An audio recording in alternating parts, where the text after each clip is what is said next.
So, hello everyone. I hope you can see me. I can't really see the camera view from up here, but I'm Stefan Morganic. I am from Josip Juraj Strossmayer University of Osijek, and I'm here in front of the Euler team to describe what our project has been about.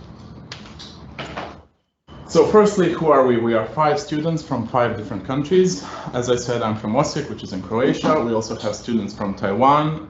We also have students from Slovakia, Hungary, and Ukraine.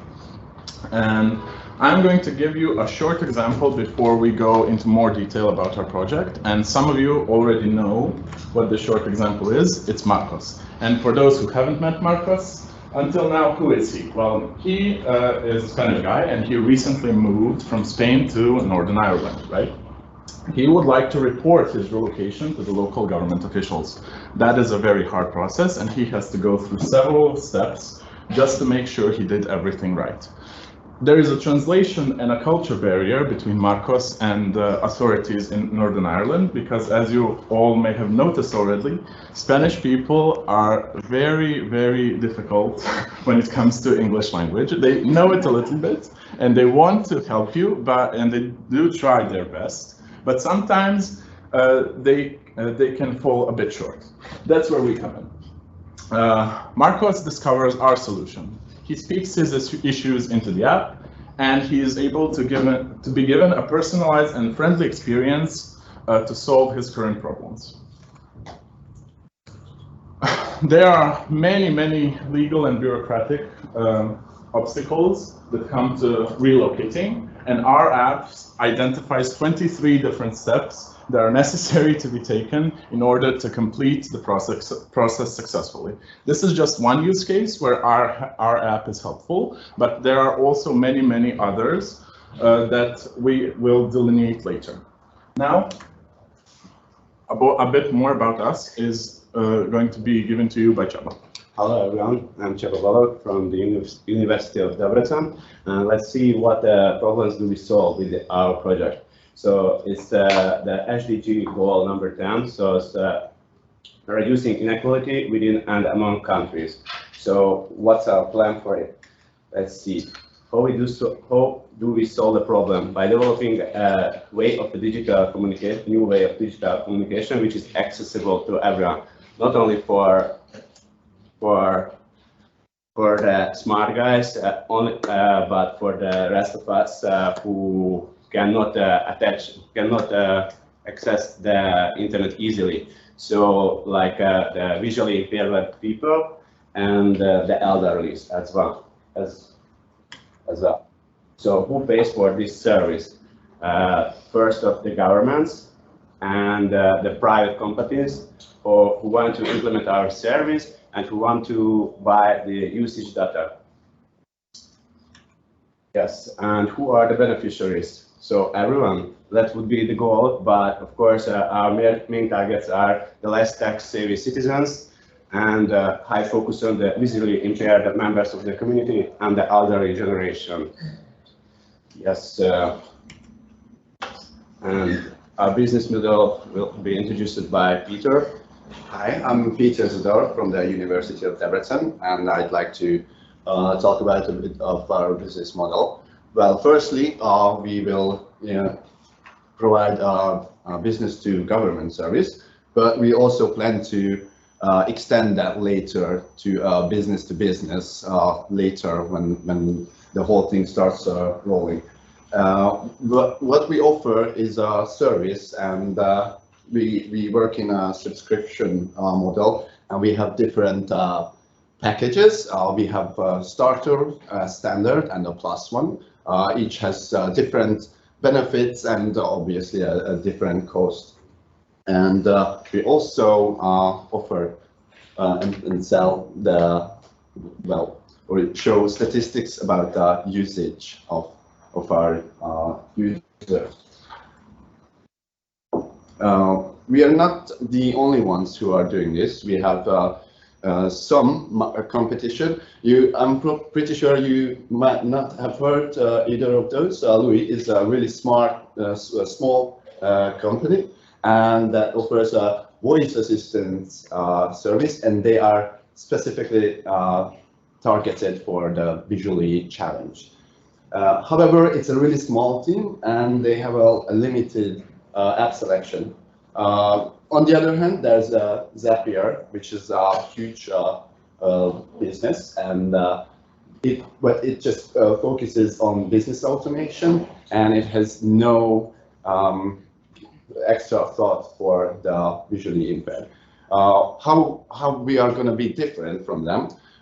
We try to make this app usable for everyone, and we're going to use governmental services because that is a crucial and essential human right, if you will, in the 21st century, and we're just trying to level the playing field.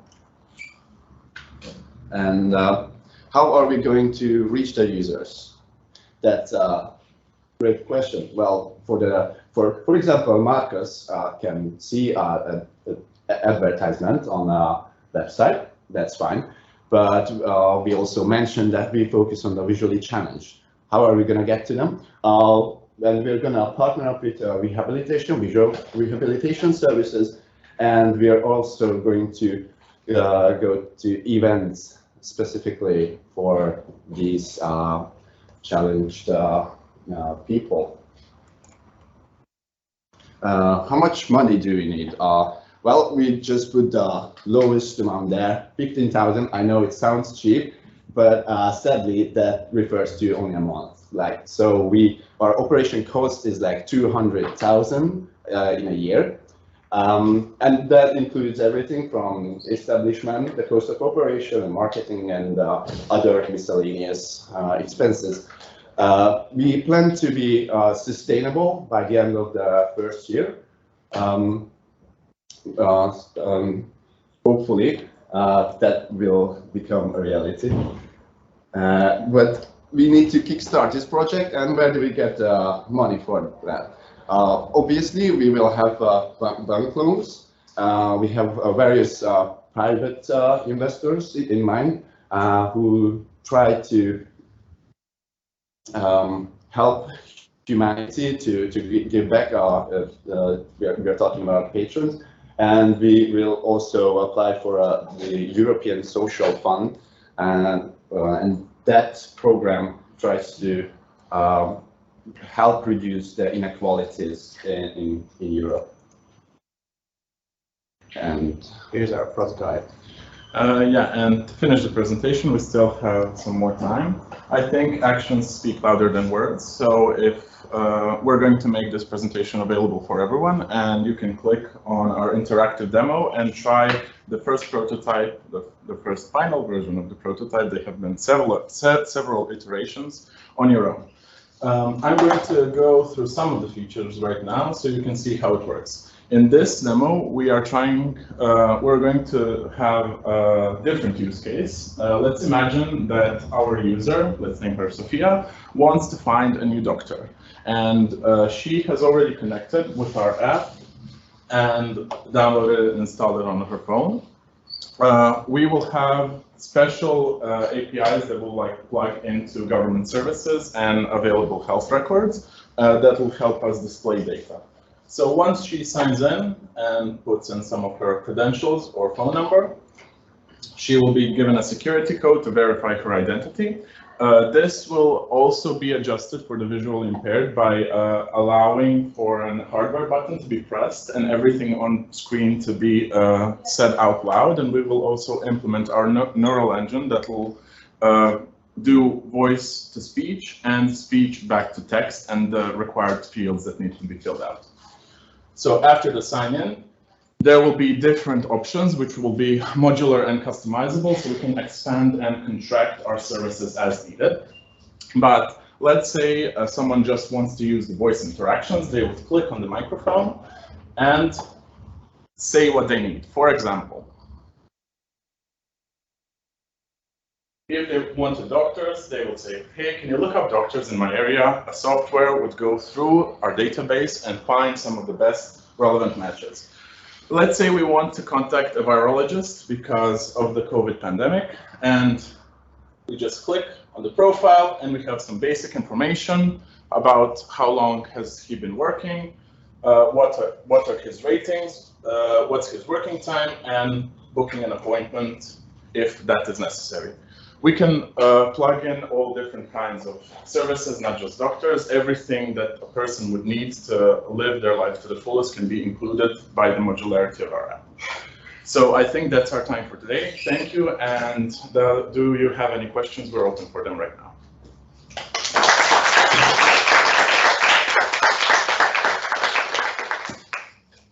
Okay, questions? Yes. Yeah? Will be you and only you in the team who will code this application? Well, currently there's 5 of us. And right now, I think my background is mostly IT, but we would need to expand the team as we build out more features, definitely. Yes, but the initial application. The initial application, yeah, probably. Do you plan to hire someone to make it for you, or we would do it mostly in-house because there are certain data safety issues that need to be considered. We would be dealing with public health information and personal information that should not be leaked out. So we would have to store all of that in our private servers that we would need to manage closely. We would probably need to implement some of the ISO certificates and be sure that we take very, very good measure about our security and the protection of the data of our users and our basic functionality. And by private servers, can you just say some details, like you plan to rent it from Google, for example, or just establish? That would be the most scalable and fastest option. Infrastructure as a service is a good idea maybe in the start. They have certain regulations that they need to obey. And if they don't meet those requirements, let's say if we use an Azure service for data storage, we would have to sign a service level agreement with them. And if there were any data breaches, they would be at fault to a degree, but we would also be at fault to a degree.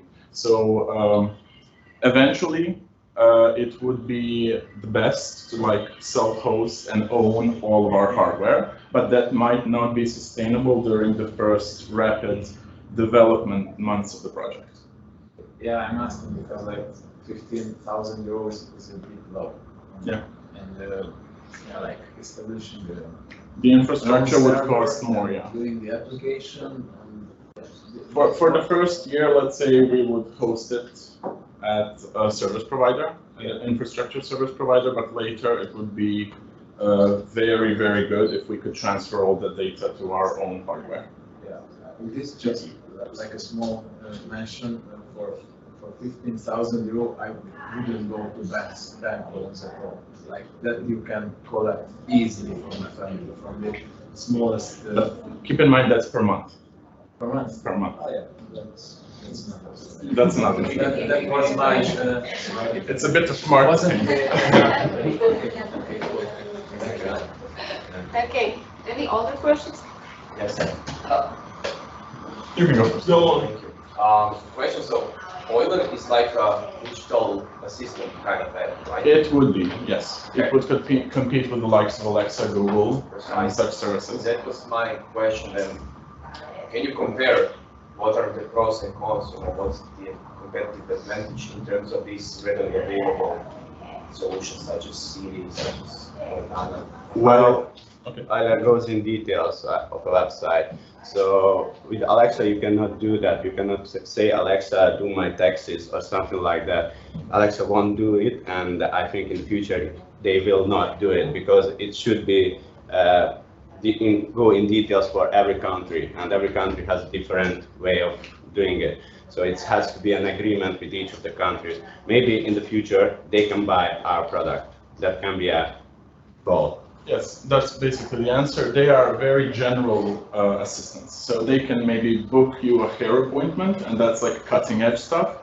Right now they can mostly set an alarm for you.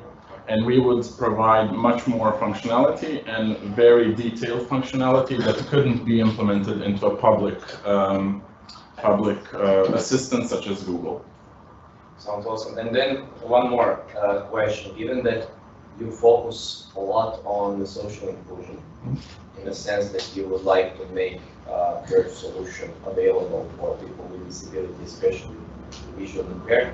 So my question would be, how will you ensure that your solution is accessible? What kind of steps will you go through?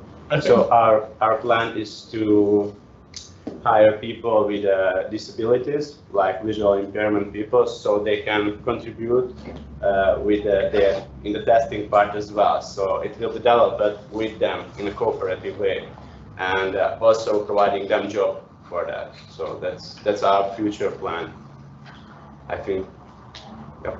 That's correct. Okay. Thank you. Thank you. Lassi? Lassi, you have some feedback? Actually, yeah, well, he stole my question. So I was about to ask if Google is a threat, but yeah. Yeah, definitely Google is always a threat. Yeah, that's fine. Or a buyer. Yeah, that's true. How much do each tier cost in terms of pricing? You mentioned you have a couple of tiers, like You want me to answer? It would depend on like what is the model. We would have advertising tiers, and let's say you could use it similarly to Google ads or Facebook ads. So you can put in $100 and you can have like cost per million clicks or per million showings.